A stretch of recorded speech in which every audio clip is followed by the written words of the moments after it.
Okay, we know this is a big concern for so many of you watching. We have details of a telephone scam that has robbed millions of dollars from unwitting Canadians. The scammers pose as bank investigators, and then the tactics that they use are pretty hard to detect. Sophia Harris reports. Hello? Melissa Plett says there was nothing suspect about an apparent call from her bank. The caller sounded professional. The phone's call display showed RBC. It was very, very, very, very well executed. The caller said someone was trying to steal money from her account. He directed Plett to log into her RBC banking app and follow his instructions to safeguard her cash. After the call ended, Plett discovered almost $15,000 had disappeared from her account. She says RBC refused to reimburse her. For you to finally have a little bit of a savings account and it just to be gone, it's like, I'm gonna cry now. It's just, you just feel helpless. Plett is one of many victims of the growing bank investigator scam. So far this year, the Canadian Anti-Fraud Centre heard from 677 victims of the fraud and tallied $11.7 million in losses, close to double the amount in the same period last year. Well, what do you say? The actual numbers are likely much higher. Right now, you are connected with the fraud department. 2 weeks ago, this reporter got the call. The scammer knew my full name and bank and used spoofing technology to make the bank's phone number appear on my call display. I feel this is a scam. I'm a reporter with CBC News. Hello? If they have personal information, then it makes it believable, right? You know, victims are seeing a number on the call display that they trust. Even so, sometimes banks hold the victims responsible and refuse refunds. The thing is, people were tricked. This consumer advocate says Canada needs to adopt stronger regulations to ensure victims of the fraud get their money back. They shouldn't be held liable. We have to take into consideration these kind of scams are very elaborate. Ottawa says it's exploring stronger protections for fraud victims. RBC says it works hard to combat fraud and takes customer complaints seriously. Okay. After CBC News reached out to RBC about Plett's case, the real RBC called her and said it's looking into it. Thank you so much. If you get a fraud alert call from your bank, experts advise you to hang up and call your bank back to make sure that's really who was calling. Sophia Harris, CBC News, Toronto.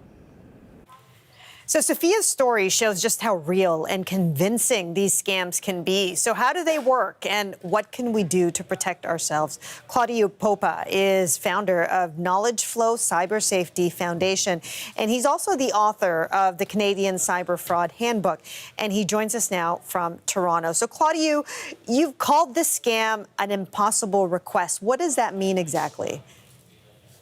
Well, the fact is that fraudsters at the moment sound just like professionals, and a lot of people are expecting to be able to detect fraud just through intuition. Well, those days are gone.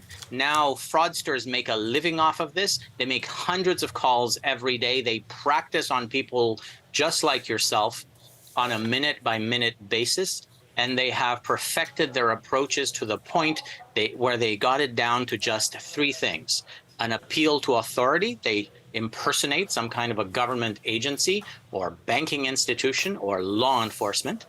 Secondly, they put a lot of pressure on you, and they introduce the concept of urgency. And third, they apply some kind of a threat. So you should be able to detect some type of fear. If a call, any or all of these attributes, I recommend hanging up, I recommend reporting it, and I recommend calling a reporting agency, a law enforcement, the Canadian Anti-Fraud Centre, your bank, or anyone trusted, anyone that you can trust to report what just happened, because it's important. And so, Claudiu, the $11.7 million dollars reported to the Anti-Fraud Centre, it does seem small, and that's because it's just a fraction of the real losses. Why is so little of this actually reported? People are always embarrassed to lose their money. People are annoyed to get the feeling that even when they wait for 10, 15, 45 minutes to report these things, they're told that they've just become a statistic, and it's highly unlikely that they'll make or get their money back. And oftentimes people are told that it's their fault. All of these are demoralizing. And so it disincentivizes and demotivates people from making these reports. This is why the Canadian Anti-Fraud Centre on an annual basis writes in the small print that the figures that they release are less than 5% of reality. And that's why last year's cyber fraud overall online scam losses amounted to over $9 billion, and it's been rising over the past few years. Wow, that is a staggering figure. So, Claudiu, you talk about people feeling like they're the ones at fault. Let's talk about the banks. What's their responsibility in all of this, and are they doing enough to protect customers from these frauds?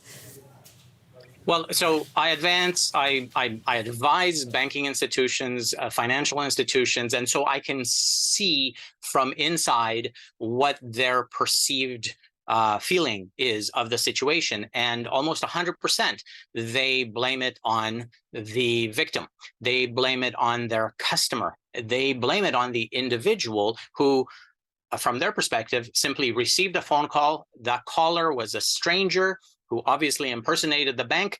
That the victim was asked to transfer funds. They transferred their own funds willingly. And now that victim is asking the bank to bail them out and refund them. So from the perspective of these financial institutions, this is an unfair request.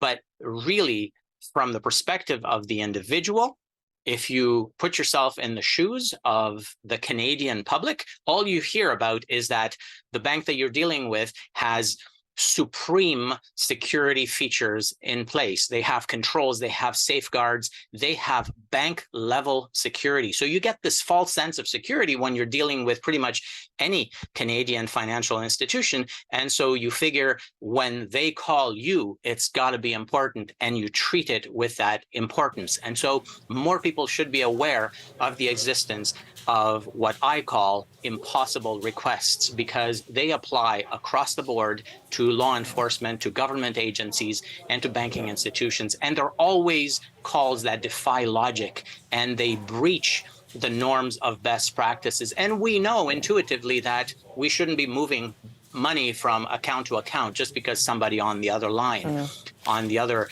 end of the phone line, is asking us to do this. But it sounds so legit that oftentimes we do. So more communication is required. We need the banks, we need the government to all sing from the same song sheet and explain to the public that these impossible requests should always be ignored and reported. Absolutely. All good reminders and good advice. Thank you so much for that, cybersecurity expert Claudiu Popa.